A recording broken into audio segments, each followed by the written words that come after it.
Flagship station Q1043, and welcome to everyone listening worldwide online, and also, of course, on our great affiliate stations in the network. And it's always fun to have so many guests in the studio. Mike Levine of Triumph has been hanging out. He's going to continue to hang out. Triumph is back together, playing Rocklahoma in a couple weeks. Just played Sweden Rock just a few weeks ago, and just kind of getting the waters going. And after 18 years apart, Triumph is back with the original band. Mike Piazza has dropped by as well. He, of course, will be in is retired doing nothing, and will be in the Major League Baseball Hall of Fame very soon. And now, walking into the studio, a guy who all he heard from us listening on the way in, it was commands to bring us beer. Yeah. Guy's never been on the show before. I barely know him. I would have done it, but we got lost and we were late. So. A likely story. Not a good combination. Yeah. Lost and late. Yeah, so I didn't want to be drunk on top of it. It is Richie Kotzen, who I am a huge fan of his guitar playing, and we never really met before, man. So good to meet you. There's very few artists that fall in that category for me in all these years. So you met everybody pretty much, right? Yeah, it's surreal to me to say this, but I did something with Aerosmith earlier today in the city, and it's just and to have worked with all these different artists. But it's always great to have new people on the show. Although I hide a lot. I'm kind of a recluse. Well, you are, and I want to bring I'm out too often. and I want to bring that up because what's amazing to me, talking about the online community, and when I mentioned to people that I was having you on this radio show a couple weeks ago when I talked to Nancy, and I said that I'd love to have Richie on. I love your new live record. I got to be honest with you. I'm amazed at the passion, I'm sure you know, of your fan base, because there were a lot of people that just sent me emails, I don't know, from a hole in the wall that said, thank you for having Richie on and acknowledging the guy. That's the family. And the next thing out of their mouth was, please tell him he has to do U.S. shows. Yeah, which I'm sure you know. I get a lot of heat for not doing U.S. shows, but it just kind of comes down to, I get offers to play, and if it makes sense, I take them, and they just seem to always come from places like Brazil or Europe or Japan. And I did do a House of Blues show in L.A. a few weeks ago, which was really fun with Paul Gilbert, and then I did a Viper Room show there in the beginning of the year. But I would love to tour the States. I just have to find a way to have it make sense for me to do it. Well, that's the thing. You don't want to go into places and end up playing and not people know about it or know who you are or have no audience there. Right. I understand that. Yeah. I mean, and that explains, I guess, why your new album is Richie Kotzen live in Sao Paulo, Brazil. Right. Why Brazil? Do you have a big fan base there? I do have a fan base there, but went down there. It was my third solo tour that I had done, and we had the opportunity to record the final show, and so basically, my attitude was, if it's a good show, then we can make a DVD out of it and a record, and if it's not good, it'll just sit on a hard drive and no one will ever know about it. And I got lucky because it was recorded properly, the band played good, and it was the last show on the tour, so we were pretty much new. We were familiar with each other because it was a new band that I put together for that tour.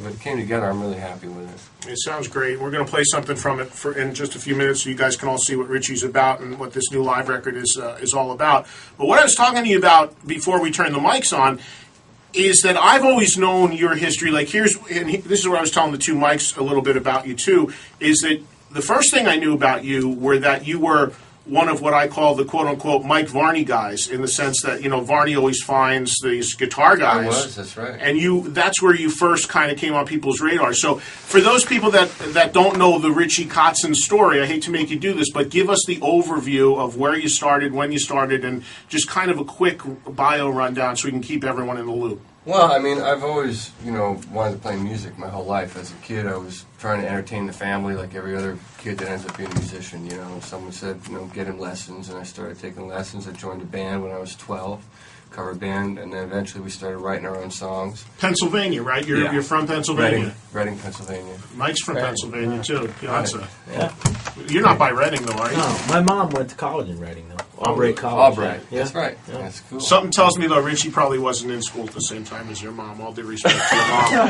Who looks like your mom. To find a but let me tell you something. But let me tell you something about Mike's mom. She looks like she could have been in school when you were in school. Yeah. That's how young Mike's like mom 5 looks. miles every day. She's much better shape than I'll ever see. That's not hard to do. But So go ahead, Richie. I'm Reading, sorry. That's great. The pagoda. Yeah, the pagoda, man. That's it. I love the Stokesay pagoda. Castle. What's that? What's the pagoda? It's the like top this of the big hill. Chinese the building they have on the top of the hill. It's like It looks I've out over seen the whole that town. building. yeah. You know the one. Like, Triumph played there. oh, Reading's great. I must have been drunk. Well, now they have a place there, though, a really nice place. I think, what's it called? The Sovereign Center, I think? Yeah, there's like a something? 6,000 seat building. or Yeah, something. and like Yeah. big bands come and play there. I mean, that didn't exist when I lived there, but, it's a happening town now. Yeah, man. I used to go to the Stokesay. Remember Stokesay Stokesay Castle? Castle, Up on the yeah. hill, the Black Forest cake. My dad used to take us there around the holidays. No, they had this cake that was so rich, like every one of your teeth would fall And out. shoot fly pie. It's like, yeah. Shoot fly pie, you know about that? No, I don't Shoot actually. fly pie, you don't know about that? That's more I'll check it Pennsylvania out. Dutch. No. That's really great. Nobody knows about that unless It's like deep fried deep in fat. Pennsylvania. Yeah, but fried it's killing, fat. man. It's great.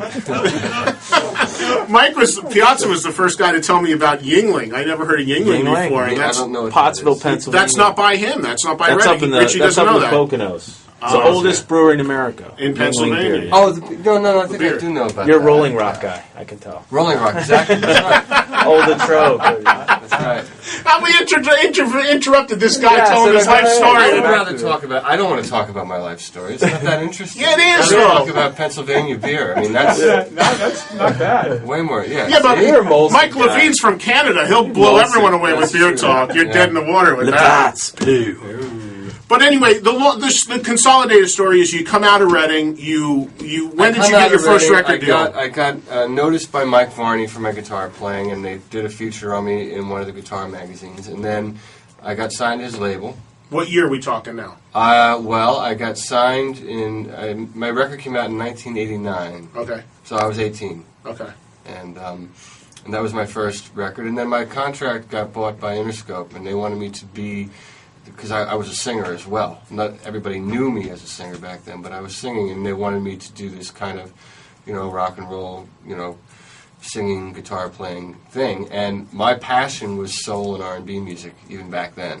And so I wanted to do this kind of Philly Spinners, Philly soul kind of thing, mixed in with the rock thing, and they just refused. So I spent a whole year in L.A.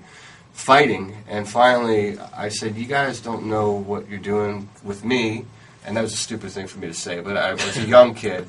I said, I want out of my contract. And they said, okay, fine. They let me go, and they said, but I'm going to tell you something. The lead singer from the band Poison has been calling us about you, because they saw me on the guitar magazine. And he had signed them when he was at Capitol, and he had signed me when he was at Interscope. Completely unrelated, but they were calling him and said they want you to come down and jam with them. And then that's how I got that gig. And then from there, went back to making solo records, and that's kind of the basic launch point of me becoming known. Well, the one record where I knew about you when you got the gig in Poison, I'll never forget this, and I just spoke to Brett 2 weeks ago and I told him this. The song Stand, which you do a version of on this new live record, I think is one of the best Poison songs ever recorded or written. Right. And Brett actually told me he agrees with that. He thinks it is as well. Yeah. And that's a song that you pretty much brought to the band, if I'm not mistaken, That's right? the song that I think kind of got me the gig, because the funny thing about when I auditioned, and it wasn't so much of audition because I kind of figured I was getting it because of the way they approached me, but I still had to go in there and perform and show that I could play. And I blew the audition because I didn't really learn the material. The band was more of an high energy, fun party band. And I actually listened to the music. That's D, that's C. I didn't even pick up the guitar to learn it. I just kind of had this kind of cocky, young kid attitude. I got it. Go in there, and I messed up all the songs, and I was embarrassed. I was like, man, I'm sorry.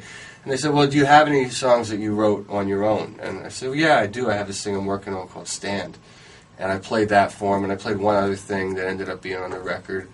And I think that kind of made him realize, oh, wait a second, this guy has a little bit more to offer than just, doing what we've always done. And that's kind of how I think I got the gig. Yeah, I'll never forget when I saw the video for Stand by Poison, because it came on MTV at the time, and obviously they're still a massively successful band, but to me it was a whole different level of class that song was. It was just the way it was written, the way it was performed, the sound of it, everything, the direction of it, everything. I was like, wow, this is really cool. Well, and that's all because of my presence. I was totally kidding. I had to say that. Enough about me. Let's talk about me. I'm sorry, I had to go there. I love. Did you have any